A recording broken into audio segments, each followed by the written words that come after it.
Welcome everyone to today's video. Hope you're having an awesome day and you've gotten to ride your bike or are going to ride your bike after this video. And today I want to go over my gravel bike conversion, where it's officially a gravel bike now with drop bars. I reused my Tektro brakes. I have the bar end shifter that's on here in my one by system, and some of the few flaws that are going on with this bike, but I'll go over that in a moment.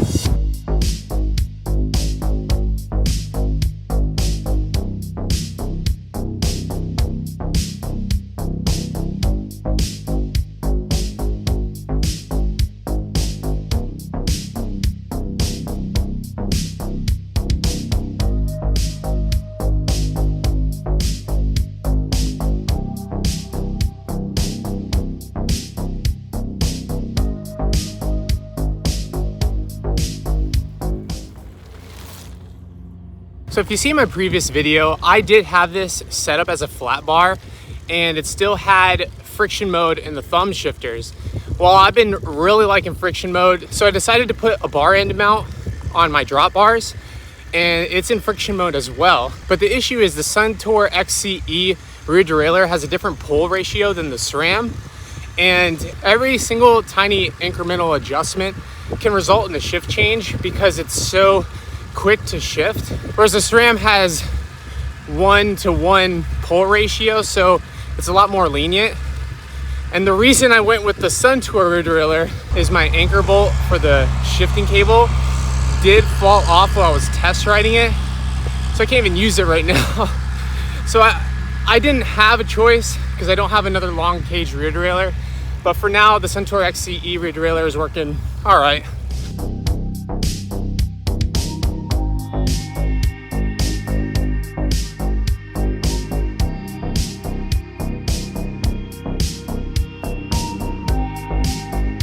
What component surprisingly returned, and I thought I'd never reuse it, are the Tektro RL 340 brake levers. And they're actually really good. Like, I never had too many complaints. In fact, I did a review video on them. The only thing is, I feel like their shape isn't the greatest with compact drop bars, but I've ridden with worse, so this was totally fine for the time being.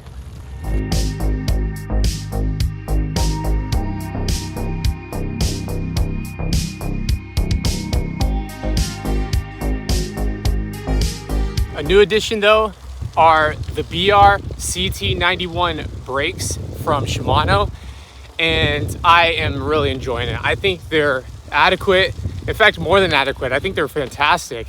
A lot of people don't like cantilever brakes, but I enjoyed setting them up. I love the way they look, especially the chrome silver finish, and they work with the Tektro brakes.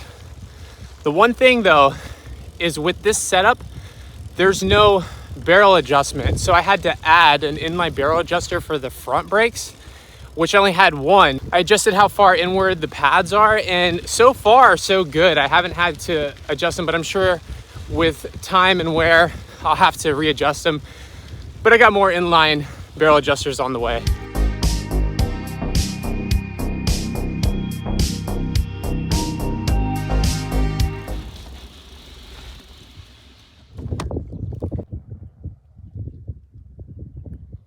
And here's flaw number one. I am reusing the original tires. I think I mentioned that in my last video because this is an extreme budget build. I wanted to reuse as much as possible, but these are not gravel tires. These are commuter tires. And to be quite honest, I don't see a company logo on these. So I don't know what they are. They're nice on the road. They don't feel too bad, but definitely not gravel worthy. And I've yet to get a nice pair. Still saving up for maybe the Panaracers or something, but soon enough I'll get some proper gravel tires on here.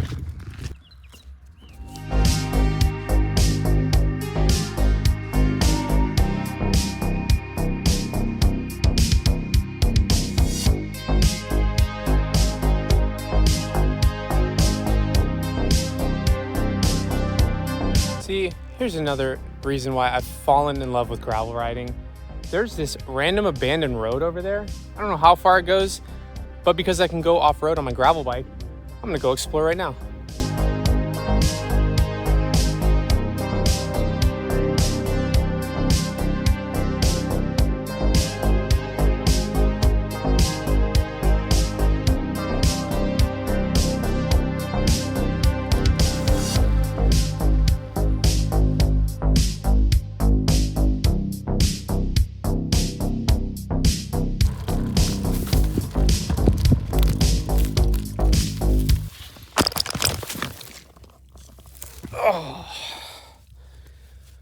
I'm always running into sand.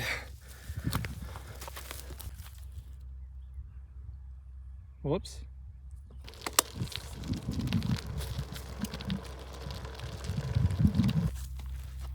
Now, excuse me while I fix this real quick. And that's the beauty of these vintage steel bikes and anything that isn't carbon. If I wrecked like that on a carbon bike, I definitely would have it in the back of my mind that what if there was a microscopic hairline fracture and it could catastrophically fail at any moment. So that's why I don't have to worry about it. I just fix it and then we'll keep on going. All right, I'm done.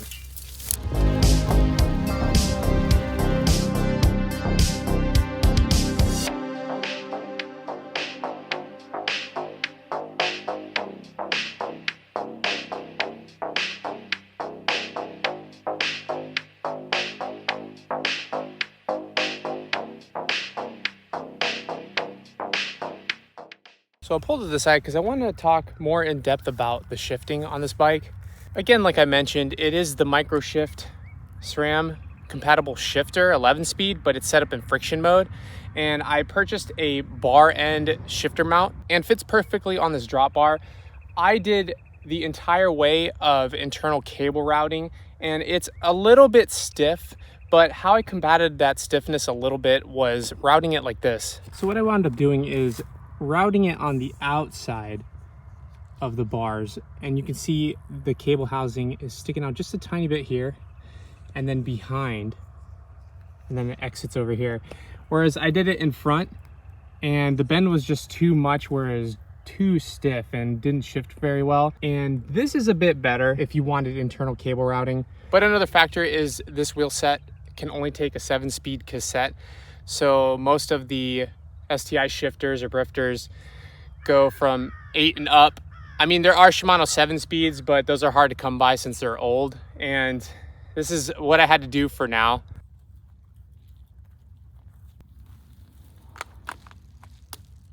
One thing that stinks right now is those who know about threaded headsets, sometimes they'll get really indented when the bars are facing completely forward. And this one's really bad where it's like almost locking the bars straight forward. So that's why it's kind of hard to ride with one hand, especially on gravel. But yeah, I mean, when I'm riding with two hands, it's not too noticeable, but I definitely got to get these replaced soon.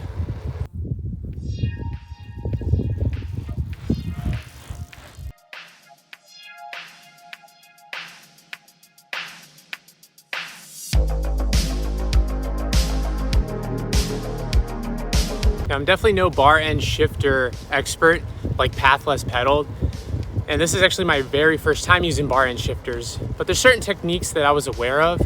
For example, putting your thumb on the pivot area and pulling up does help with a little bit of the stiffness, and doing the technique between your pinky and ring finger really helps make the downshifts a bit more precise. Helps me. The only thing is there is a pinch spot, so if you put your palm and try to shift up to an easier gear, it will catch your skin.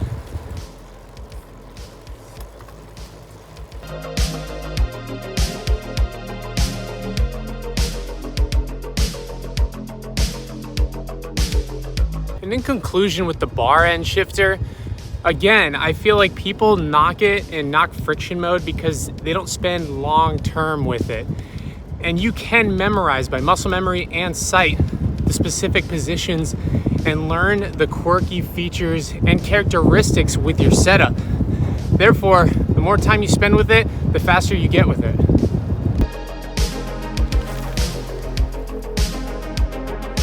Oh, another detail with the Suntour XCE rear derailleur, it doesn't have a clutch, and honestly, I haven't had any chain slap.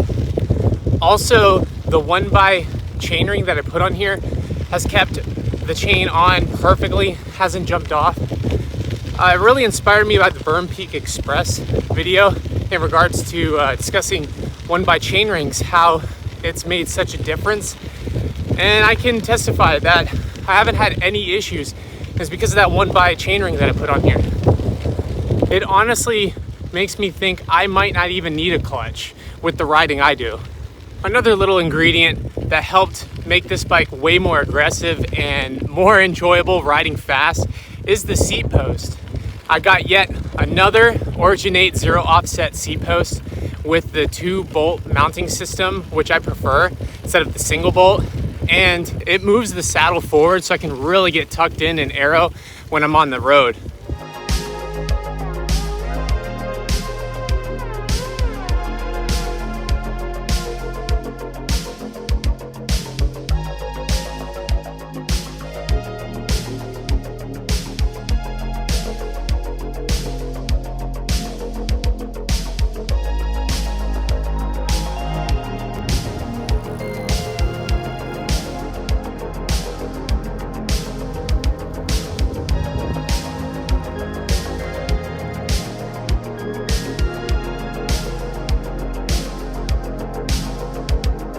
Man, the county I live in, there is so much construction. It's insane. A lot of gravel roads have been disappearing and getting built on, paved over, which if it's paved over, that's fine too, but usually they're just completely shut down, just like that last road I was going to take.